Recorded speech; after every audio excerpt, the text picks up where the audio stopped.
In the last few days, Israel has been attacked very seriously from two different sides, one from the north and one from the south. Let's check out some of the videos of the attacks on Israel. The first one is from the north, Hezbollah shooting rockets at Israel, and Israel shooting them down with the Iron Dome. But look at the scale of the attack. Look what's happening on the northern cities of Israel. This is what we're facing from the entrenched Hezbollah militia group, terrorist group that is funded by Iran. Check out this video.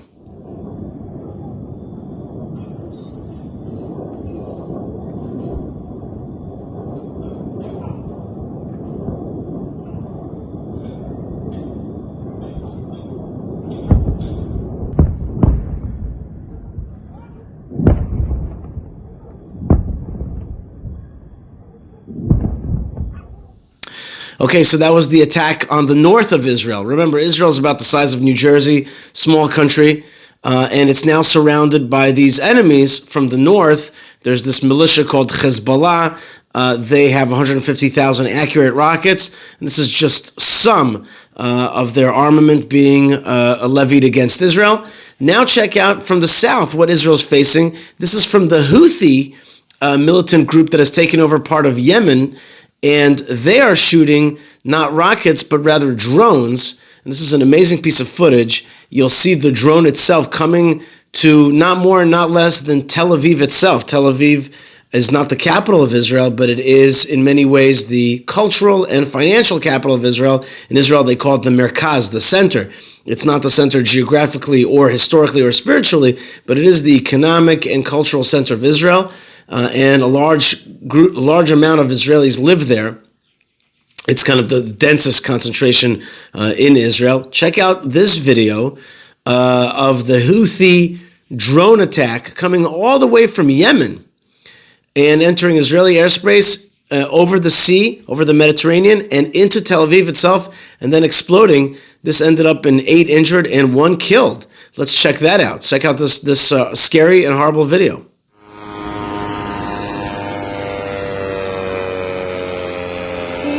Дрон летит.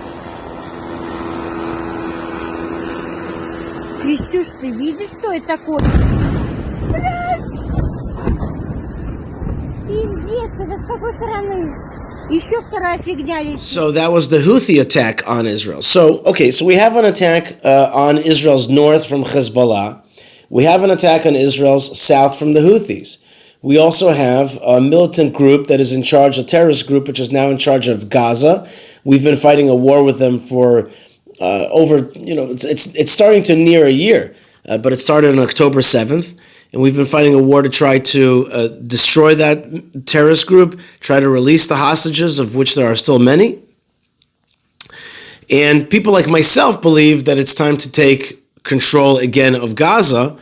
And yet, sometimes our own military and political establishment says, no, we're going to get somebody else to control it, some kind of amalgamation of international groups, the UN, or maybe the Palestinian Authority will take over control of Gaza. So that's yet another front. So now I'm talking to you about 3 fronts. Then we have the Arabs that have conglomerated themselves into a group they call Palestinians, i.e. the Arabs that live in the so-called West Bank, what we call Judea and Samaria, which is an area in central Israel, in the mountain range of Israel, and that central mountain range is where all of Jewish history happened. Now, what they want to do is to declare a Palestinian state in that piece of land. That land, by the way, not only is where all the Bible happened and where the majority of Jewish history took place, where the Maccabees fought, it's also the thing that hugs Jerusalem at its center. Jerusalem is the capital of Judea and Samaria, the capital of the West Bank, geographically speaking, right? So we have this group that now call themselves Palestinians. And not only are they attacking Israelis and terrorizing them, they also have a strategy of turning to the West and saying that the reason that they are doing this is because they want equalities, or they want the end of apartheid, or they want a piece of land. But that is not what they say to their own. What they say to their own is that this is part of a jihad. There's nothing liberal. There's no liberal cause here whatsoever. It's an effort to try to destroy Israel. piece by piece. And so when they say peace, what they mean is peace, a piece of it. Okay, so that's yet another front, and included in that is the front in the towards the face, the liberal face. You know that expression, two sides of the same coin. It's like the jihad has got the side of the coin that faces the jihadist world and the pro-jihadist world, and they're like, destroy Israel, and then they flip it, and they have these spokesmen and women who make it out to be as though they're about some kind of liberal cause, that they're looking for a solution to illiberality, and they're looking for equalities or a piece of land. But that is totally faux. It's fake. It's not real, because what they're really looking for is to destroy Israel. And of course, they grant no equalities and no opportunities when they get power, right? They're looking to ethnically cleanse Israel. The Palestinian Authority, wherever it's found, it is an ethnic cleanser. And they say so. They say, we got to get rid of Jews in this land altogether. And if you ever watch their TV, there's nothing liberal in their language whatsoever. So that's yet another front. And then sadly, we also have many Israeli Arabs who have now bought into the jihadist mindset and identify themselves as Palestinians. When you hear that word Palestine or Palestinians or pro-Palestine, what you're really hearing, that's what we have to understand, is anti-Israelism. Sadly, Israel has yet to make an understanding, kind of make a switch, is what I really mean, like a switch of understanding into the realization that we are not playing games around here. Our enemies, especially the Iranian-funded militias, which now surround Israel like a noose, are very, very dangerous to our existence. So we have the Iranian Hezbollah, of which we saw a video, the Iranian Houthi-backed group, which we saw in the video, the Hamas, which we all know what they do. And we have also the Palestinian cause in Judea and Samaria, and now more in Israel as well, and on American campuses. So this is a multi-front war. And the only way to beat this war is not with half measures. The only way to win this war is not to beat the enemies and win this war is not with half measures. It's not with ideas that have been tried, tested, and have failed. It's not with giving away the land of Israel and shrinking ourselves even more. The answer going forward is to vanquish the bad guys. And when I say bad guys, I mean jihadis. We have to just not allow them to exist anymore, especially with a gun pointed at our head. We can't have that. The Hezbollah has got to be pushed back and disarmed. And the missiles have got to come out of South Lebanon. Gaza has got to be disarmed. And the only way to do that is with Israeli control over that piece of land. Now, you may think, because you may not know, you may think that, what is Israel going to do in Gaza? They're going to take somebody else's land? No, this is ancestral Jewish land. We controlled it till 2005, and we should continue to control it. That's the only way to get rid of the jihadism. Israel's got to be the governor of these places, and these places should be understood as Israeli territories. And the Arabs that live there, the ones that are pro-Israel and anti-jihad, should become residents of Israel. And those who hate Israel have no place either within our land, Israel, or on our borders. And this is the way forward. There are many Arab countries that already see that the way forward in our region is the destruction of jihadist elements, and that Israel is a regional partner, if not even more. Maybe Israel is really the regional security provider. It's Israel's umbrella of protection that can push back on Iran. It's Israel's umbrella of protection which can stop jihadist elements from taking over not just Israel, but the whole region. And there are many countries who are afraid of jihadism, including Saudi Arabia, including the UAE. And you hear about this from time to time. You heard J.D. Vance talk about it in the video that I reviewed.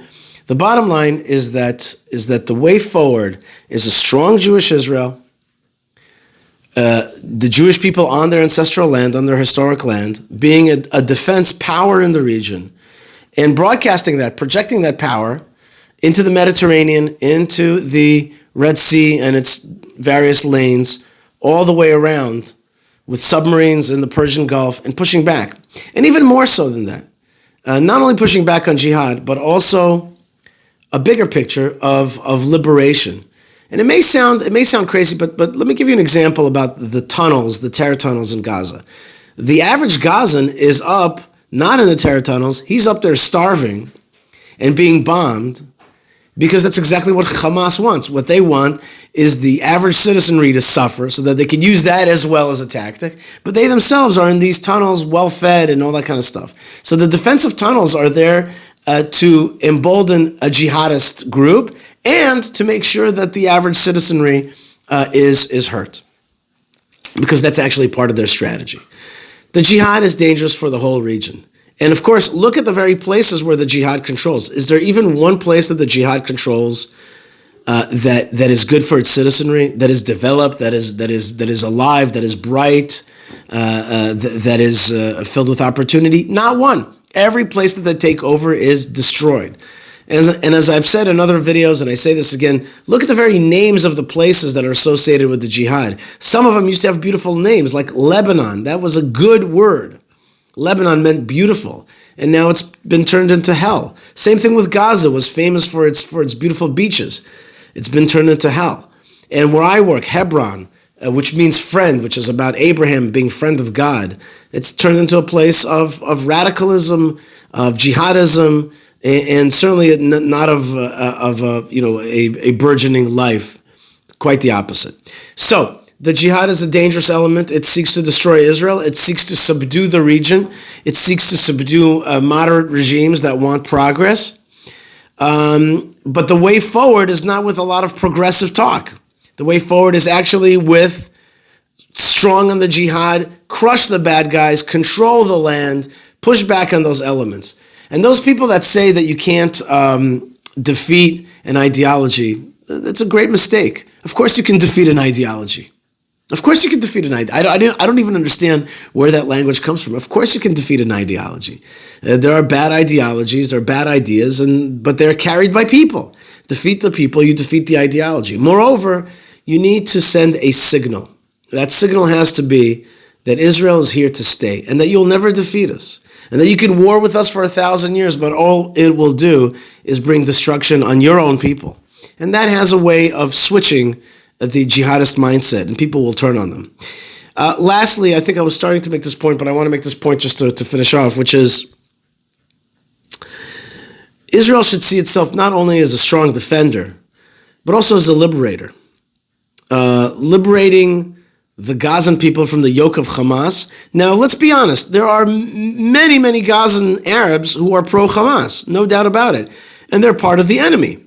But then there are many, many who are not, who want a decent life and are tired of the corruption and jihadism that organizations like Hamas represent.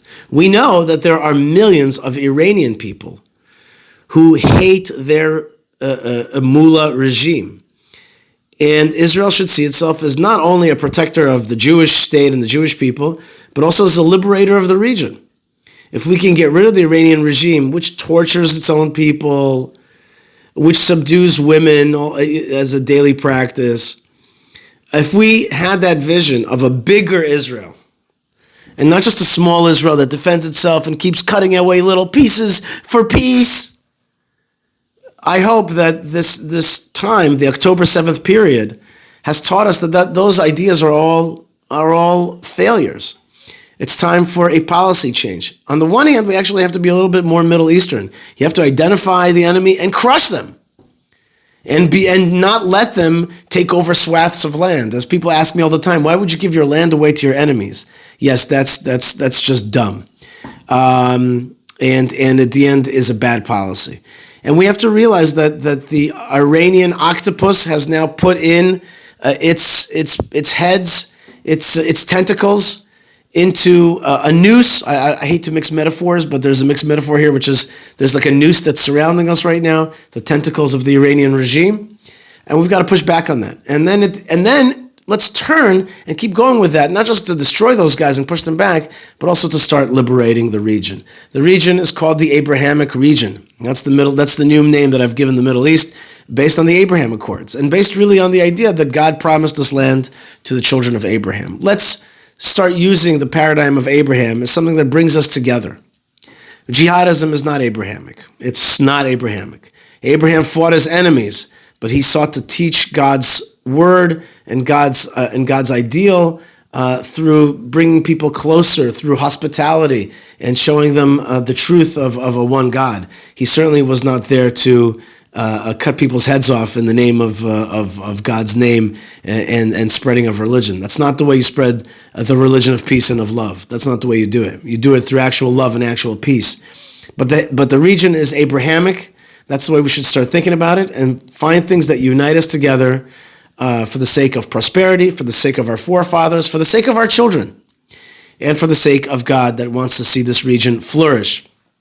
And of course, that's a biblical vision as well. It's a vision of a messianic period, but that messianic period is going to come through realpolitik and through real decisions to be strong in our region. I want to bless you guys, and may we see no more attacks on Israel, but that's not going to come through just some kind of prayer. That's going to come through action. You got to get rid of those tentacles of the jihadism. If you want peace in our region, you got to make sure that the people who are anti-peace are no longer in charge, and that enemies do not cock a gun and put it against your head. Israel's got to get bigger for the region to have a chance for peace. And when I say bigger, I say in its land. The vision for peace of the future is a strong Israel on its land, surrounded by strong Arab countries on their land, working together for regional stability and regional prosperity. I want to bless all you guys to see that day, to continue to work for that day. Let us have an Abrahamic and messianic vision, but at the same time keep our feet on the ground and make sure that good policy represents those great ideals. God bless you guys. Lots of love and shalom.